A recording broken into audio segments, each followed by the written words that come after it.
Fui traída, e agora? Eu vou falar sobre homens que traem, então sobre relações homoafetivas entre homens ou heteroafetivas. Fui traída, e agora o que eu faço? Então, se você foi traído ou foi traída, você deve estar passando por uma dor enorme. É muito triste a gente depositar uma confiança em alguém e descobrir uma infidelidade, né? É uma coisa muito dolorida. Principalmente quando essa traição é algo mais que tem um envolvimento emocional. Eu acho que dói muito mais do que quando foi aquela escapadinha física, né? Então, tem pessoas que elas têm realmente um déficit de produção de dopamina por algum transtorno, um déficit de atenção, algum outro transtorno, e são pessoas compulsivas, tá? São pessoas que têm compulsões para jogo, para droga e para pornografia. Então, essa pessoa ela tá o tempo inteiro, ela é viciada em dopamina e ela acaba se viciando em sexo, precisa fazer sexo várias vezes por dia. Eu não estou falando dessa pessoa. Se o seu parceiro é uma dessas pessoas, esse parceiro ele precisa buscar uma ajuda de um terapeuta comportamental. Ele precisa frequentar reunião de DASA, dependentes de amor e sexo, porque ele precisa de ajuda terapêutica para poder alterar o comportamento dele em relação a essa busca de recompensa rápida. Tá? Isso é uma questão aqui de sinapses.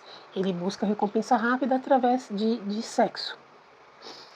O que eu quero falar aqui são de homens imaturos, porque todo homem que trai, toda pessoa que trai, ela é imatura, tá? E aí as pessoas, principalmente as mulheres, acho que mais as mulheres do que os homens, elas têm aquele paradigma de que assim, não, todo homem trai. Gente, não é verdade. Eu conheço vários homens, atendo vários homens, desde que eu tenho 20 e poucos anos que eu me formei, que eu atendo homens diversos, não é um ou outro, que não traem. Então, isso não é uma verdade. Isso é uma desculpa que a gente fala para a gente mesmo para poder continuar naquela relação que está nos fazendo mal, né? Porque eu não estou falando aqui te incentivando a se separar, eu já vou entrar no detalhe aqui. Mas é uma desculpa que a gente dá.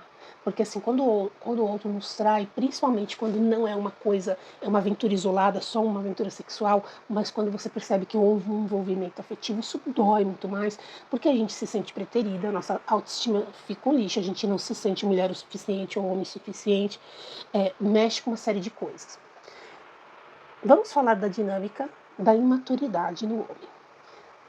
Vou falar aqui pela abordagem sistêmica, tá? Porque é meu trabalho, constelação sistêmica. Agora eu abri agenda também para terapia de regressão de vidas passadas, mas aqui eu quero dar um olhar sistêmico, depois eu falo sobre regressão.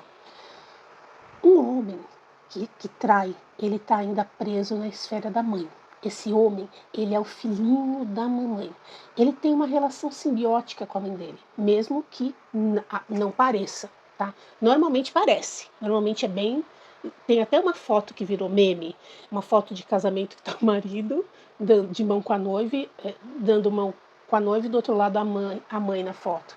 Então tem homens que têm essa ligação, esses homens eles não cortaram o cordão umbilical, essas mães de alguma forma não autorizaram esses filhos a entrar no mundo dos adultos e crianças não se relacionam, crianças não estabelecem contratos. Então essa pessoa ela não tem responsabilidade. Se você está casada com uma pessoa dessa, é porque você em algum lugar semelhante atrai semelhante. É porque você em algum lugar, em algum momento, se colocou numa posição de mãe nessa relação.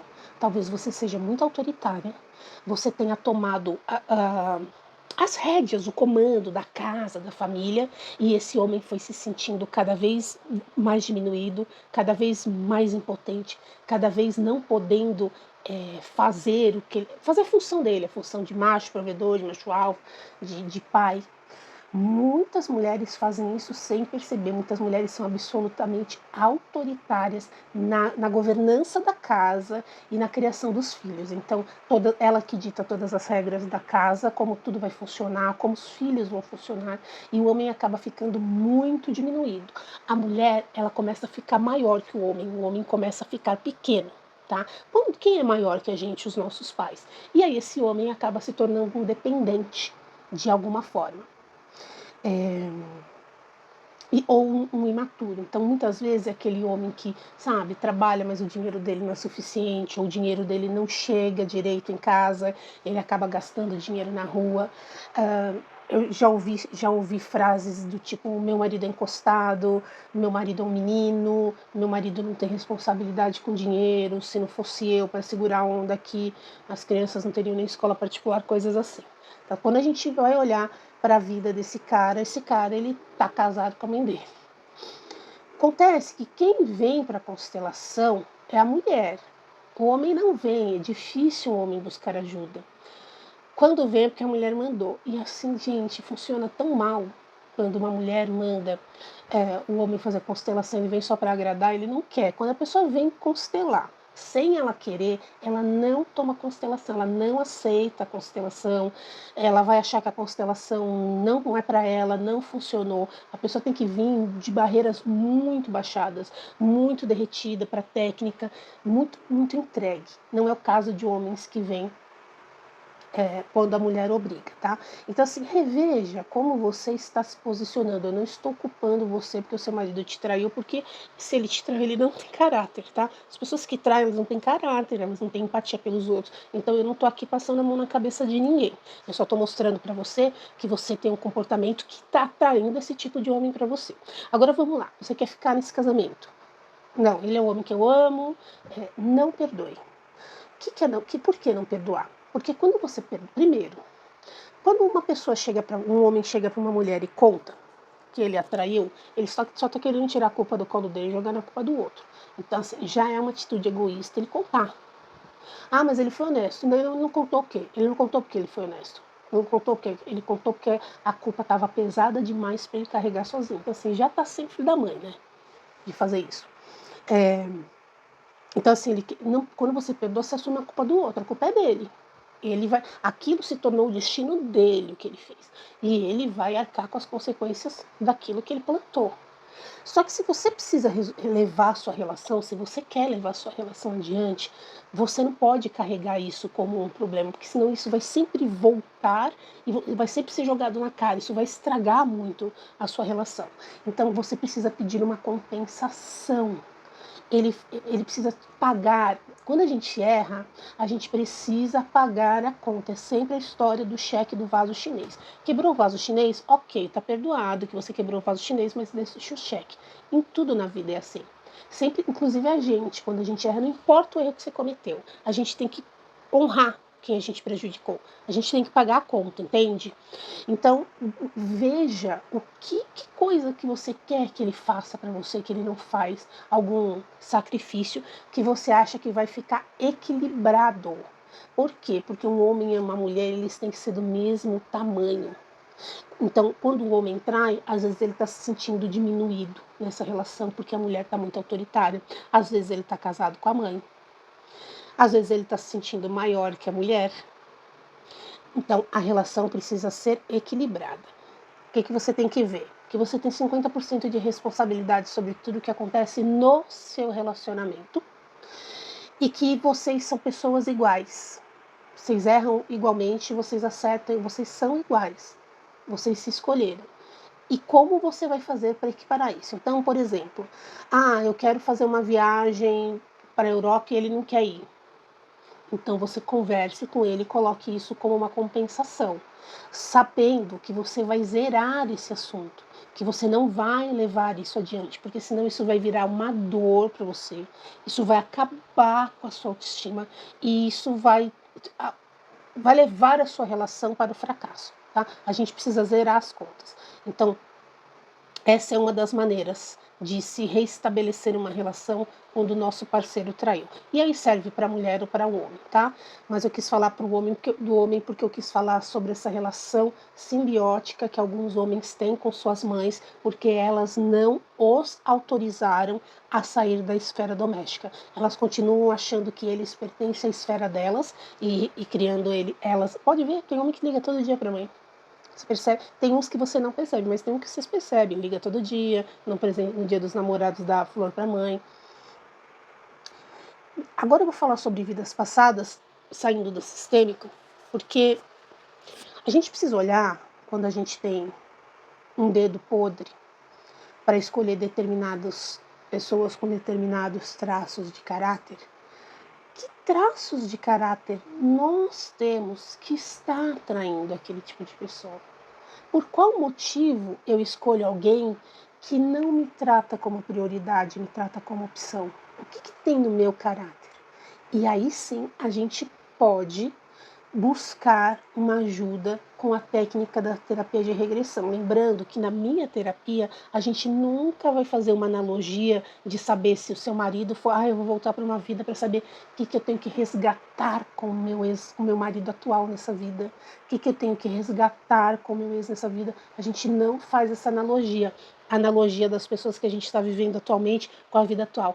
A gente só vai buscar lá em outras vidas algum traço da nossa personalidade que a gente vem trazendo e que vem fazendo a gente repetir algumas formas de relacionamento que estão causando prejuízos emocionais para a gente. Tá? A gente com consciência disso, com consciência de por qual motivo, eu vou contar uma regressão minha para vocês entenderem o que eu estou falando. Tá?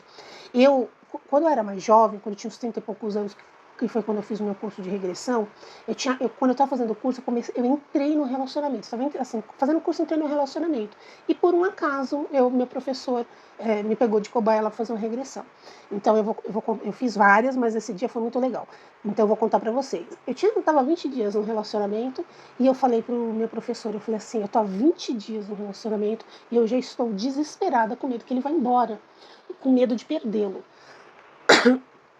E aí a gente fez uma regressão. Para onde nós fomos? Fomos para uma vida onde eu era casada, eu morava numa fazenda, eu tinha 2 crianças, um marido que viajava muito e eu tinha uma empregada em casa. E eu ouvia vozes de uma velha que falava para mim, era uma alucinação, que falava para mim, olha, ele ficou tantos dias fora, ele tem outra pessoa. E aquilo me comia em ciúmes, aquilo me deixava enlouquecida. O meu ciúmes foi tão grande que eu causei tanto naquela casa, que ele foi embora. Ele pegou a mala dele e ele foi embora. E eu acabo meus dias sentada no degrau de fora da porta de casa, esperando esse homem voltar. E esse homem não voltou e eu morri de inanição, porque a moça que trabalhava lá vinha, me dava comida, eu não comia. E assim, quando eu fiz a regressão, a primeira cena que apareceu foi eu sentada nessa escada. Só que depois eu me dei conta que eu já estava desencarnada. Bom, que isso me trouxe para, que isso fez eu repetir nessa vida? Aquele abandono que eu tive lá, porque aquilo foi uma profecia autorrealizável, que isso acontece com muita gente. A gente tem tanto medo de perder o outro, que a gente sufoca tanto de ciúme, que o outro vai embora. E quem já teve relação, eu já tive relação ao contrário dessa, onde o outro era ciumento e era insuportável para mim. Isso cada vez me afastava mais. O ciumento é a profecia autorrealizável, o ciumento ele afasta o outro. Então, o que aconteceu? Eu trouxe para essa vida esta sensação de abandono que eu tive lá. Só que eu continuava fazendo exatamente o que ela fazia. Eu era super desconfiada, eu fuçava no celular, eu ficava stalkeando. Estou falando de uma Caterine de 18 anos atrás, tá? Então, o que eu fiz? Eu fiz essa regressão, a gente traz essa personagem e eu faço uma integração. Eu olho os traços de caráter dessa personagem, vejo os que eu estou repetindo e entendo. Eu entendo por que eu repito. E o que isso me traz de impacto na minha vida. A partir desse momento, mas Caterine, como que faz a cura? A cura é o seguinte, a partir desse nível de consciência, quando você vai fazer, você não faz mais. Porque você lembra, você fala assim, isso não sou eu mais, isso é aquele personagem. Eu não preciso mais stalkear. Na época era Orkut até. Eu não preciso mais stalkear Orkut. Se a pessoa tiver que ficar, ela vai ficar. Você começa a ver que se você repetir o que você fez lá, você vai ter o mesmo resultado que você teve lá, que é do outro ir embora. E se você olhar para a sua vida atual, você vai ver que isso já aconteceu alguma vez. Então, a terapia de regressão de vidas passadas, ela procura esses links, onde eu tenho traços de personalidade que eu repito e que consequências que isso está me trazendo. À medida em que eu entendo que traço que é esse e a consequência que esse traço me traz, e eu expando a minha consciência para fazer disso, para saber disso, eu começo a mudar minhas atitudes, porque eu sei que se eu fizer, eu vou ter aquele resultado. Tá? Aí é uma questão de inteligência, porque a gente tem que entender que se a gente faz a mesma coisa, a gente vai ter os mesmos resultados. Então é diferente a gente olhar para a sistêmica e a gente olhar para a terapia de vidas passadas. Uma pode complementar a outra, sim. Eu não misturo as duas coisas. E em hipótese alguma, numa sessão de constelação, eu vou tocar em assunto de vidas passadas. E na sessão de terapia de vidas passadas, a gente não vai. Sabe por quê? Eu acho muito nihilista, talvez seja a palavra, ou conformista. As mulheres, quando a mulher está com muita dor, que ela está muito machucada, ela fica buscando justificativa por erro do outro, sabe? Então ela quer analisar o que o outro é um pilantra, é um filhinho da mamãe, é uma criança, mas não, ela quer analisar o contexto. Às vezes ela se joga a culpa nela. Não, porque eu que fui a culpada, porque eu fiquei 15 dias fora e eu deixei a desejar. Ela quer analisar para inocentar o outro. O outro precisa levar a culpa do que ele fez. A culpa é dele. Ele tem que bancar as consequências daquilo. Só que a mulher, ela começa a buscar desculpas e aí ela vai lá nas vidas passadas buscar desculpas também. Não sabe por que é? Em outra vida, eu era prostituta e eu enganava ele porque ele não sabia. Gente, isso não justifica a atitude dele hoje. Tá? Então eu não trabalho com isso. De saber, não, mas ele era meu cafetão. Não. A gente vai olhar na sua vida que traço de caráter você está repetindo nessa, que está fazendo você atrair esse tipo de relacionamento e você se comportar desse jeito. A gente precisa entender que a gente precisa tomar sempre a responsabilidade para nós. A gente nunca vai mudar o outro. Enquanto você achar que você vai mudar o outro, você está frita. Frita com farofa, porque você não mudou. Você se muda. À medida em que você se muda, o outro pode caminhar junto com você para essas mudanças ou cair fora. E aí, você tem medo? Você tem medo de ficar sozinha? Se você tem medo de ficar sozinha, você precisa urgentemente de ajuda terapêutica. Porque você só vai ser feliz com outra pessoa quando você for feliz com você mesmo, quando você se bastar, quando você entender que não existe metade da laranja, tampa da panela. Você é sua laranja, você é sua panela. O outro, ele vem para somar e vocês caminharem juntos, não para se fundir. Isso aqui é uma relação de codependência, é uma relação simbiótica. E fique tranquila se você está nessa situação, porque eu me deparo quase que diariamente com esse tipo de dinâmica. E eu sei que é uma dinâmica de muita dor e de muito sofrimento, onde a mulher ou o homem só quer saber o que o outro está pensando, o que o outro vai fazer, por que o outro não sei o quê, por que o outro fez assim. Começa a focar em você e a buscar soluções para os seus sentimentos, para as suas escolhas e para as suas atitudes. Eu vou ficando por aqui. Meu nome é Caterine Rieira, eu acho que eu não falei. Eu tenho um Instagram, se você quiser me seguir lá, Caterine Rieira Terapias. Se você quiser agendar alguma sessão comigo, na descrição desse vídeo tem todos os links. Namastê.